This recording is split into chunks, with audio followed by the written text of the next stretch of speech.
Okay, now in the last video, when the user logged into our network and put the username and password, we only captured the username. We didn't get the password, but instead we got something called the challenge, and we also got a response. Now the reason for this is because, like I said, the network that we created, the fake network that we created, uses a proper WPA enterprise authentication. Therefore, when a user tries to connect to that network and authenticate, they'll use what's known as a challenge response authentication. So in order to understand what we mean by a challenge and a response here, let's have a look on this very simple diagram that I made. I'm trying to keep this as simple as possible so that we don't get carried away talking about algorithms, encryption, and all of that, because that on its own needs a full course. So basically what happens when a client tries to connect to a network that uses WPA Enterprise, we said this is managed through a radius server. So what happens is the client sends a request saying, I want to connect. The server says, okay, no problem, solve this challenge for me. So it gives the client a challenge to solve, and this is what you see in here.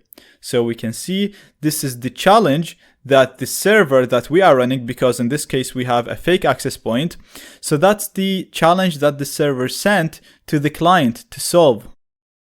The client goes ahead and solves the challenge. It solves it by encrypting the challenge using the password that you put. So basically the password that you put in the login box will never be sent to the server. What happens is that password is used in a certain manner so that it converts this challenge, encrypts it, and converts it into a response that the radius server will be able to understand and verify if the password was correct. So you say, I want to connect, server says no problem, solve the challenge for me. Challenge is solved based on the password that you enter, and it's sent to the radius server. Now, when we look at this, we can see the challenge and the response sent. Now, this challenge is encrypted using NetNTLM version 1. Now, this is a strong encryption, and for us, we can't actually just encrypt it based on the response on its own. So we actually need to use the response and the challenge, and we'll also need to run a dictionary attack. The way this dictionary attack is going to work is it's going to go over a list of a lot of words. It's going to take each one of these words. It's going to try to create a response based on these words and compare it to this response. If the response generated using the word in the word list is correct, then the word used to generate that response is the password. Otherwise, it'll try the next word. So again, the way the word list attack is going to work is it's going to go through a list of a lot of passwords that we're going to give to the program. It's going to take each one of these passwords. It's going to apply the formula and try to solve the challenge to generate a response. The response generated is going to be compared to this response right here. If the response is valid, then the password used to generate it is the valid password. Otherwise, it's going to try the next password. Now, there is a number of tools that can run a dictionary attack against NetNTLM hashes. The one that I want to use is called ASL EAP. Now, you can use Hashcat and John for that, but this tool is just simpler, and that's why I'm going to go for it. Now, before using this tool, let's have a look on its help menu. So we're going to do ASL EAP help. So you can see the options here are very simple, and you can see the usage is you literally just type in the tool name followed by the options. So first of all, let's type in the name of the tool, which is ASL EAP.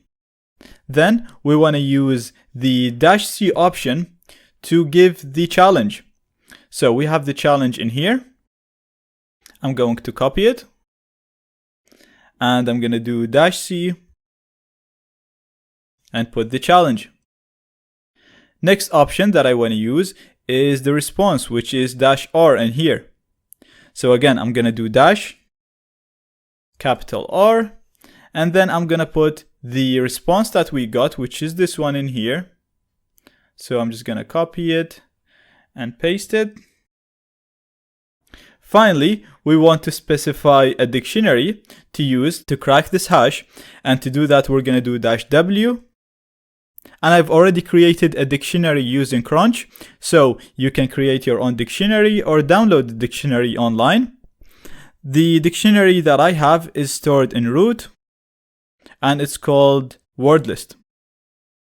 And that's it. So the command is going to be asleap.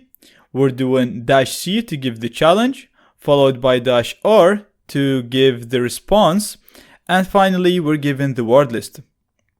So again, what this tool gonna do is it's gonna open this word list, it's gonna go on it word by word, generate a response based on this challenge, and compare the response with this response right here.